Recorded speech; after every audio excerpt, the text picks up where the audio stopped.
in my opinion, withholding scientific data constitutes fraud. This is scientific fraud, in my opinion. If I was to publish a study in which I had a large body of epidemiologic data and I decided to only publish part of it because I wanted to advance some agenda, I would be guilty of scientific fraud. The paper would be withdrawn. I would be kicked out of my academic institution. I would be guilty of scientific fraud. That's what this is.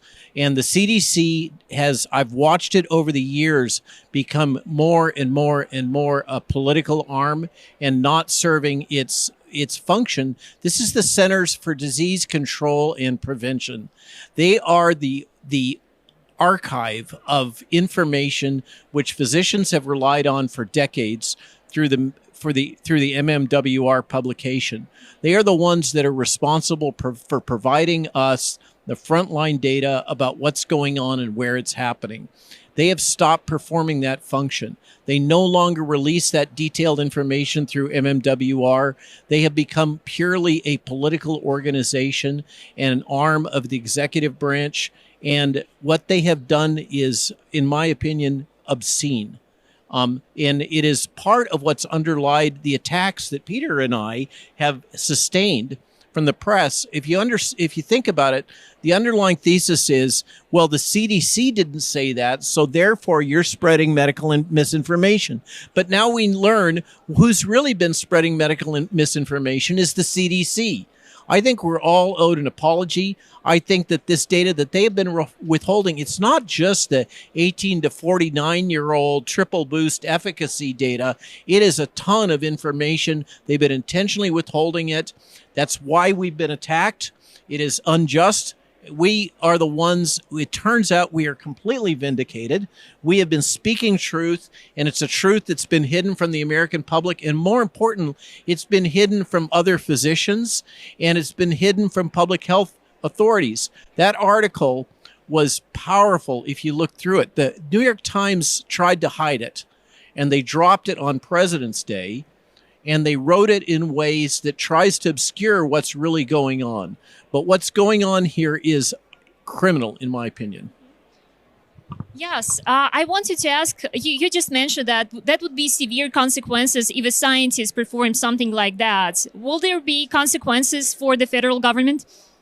So I've spoken repeatedly for those people that are within the government. We call them govies for slang. The folks working at the CDC that gave these interviews to the New York Times but wouldn't share their names.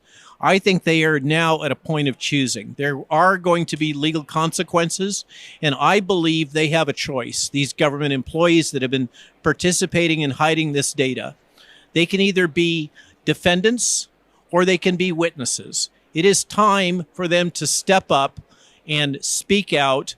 And if they want to do a whistleblower action, speak to Senator Ron Johnson. His office is in business looking for this. And when the midterms are done and he's reelected and the Republicans take the Senate, he's going to be in charge of the Senate Subcommittee on Investigations. And I can tell you that he is ready to go.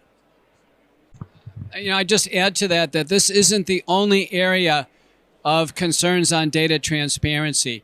The FDA and Pfizer are being sued for release of their full dossier. Many of you know that there now is an accelerated release of the data. But the reluctance to release information on a biological product that each and every American is being asked, if not mandated, to take, the reluctance to do so should make everyone concerned. The other area of data transparency we're extremely concerned about is the Department of Defense epidemiological database information that was released on the January 24th Senate panel, a second opinion chaired by Senator Ron Johnson. And their lead attorney, Tom Wren's co-counsel, Lee Dundas, presented the data. And the whistleblowers, in fact, did disclose their names, lead whistleblower being Flight Surgeon Teresa Long. And it's clear there is a many-fold increase across many disease categories among our servicemen year over year. The only thing that's changed is the administration of the vaccines in large numbers. So data transparency at this point in time will be an area that I believe Dr. Malone is correct, will be intensively investigated.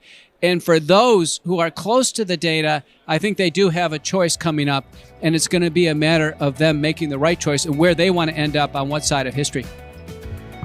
That was Dr. Peter McCullough, Dr. Robert Malone. Thank you, gentlemen, very much for your time and for being here. Thank you.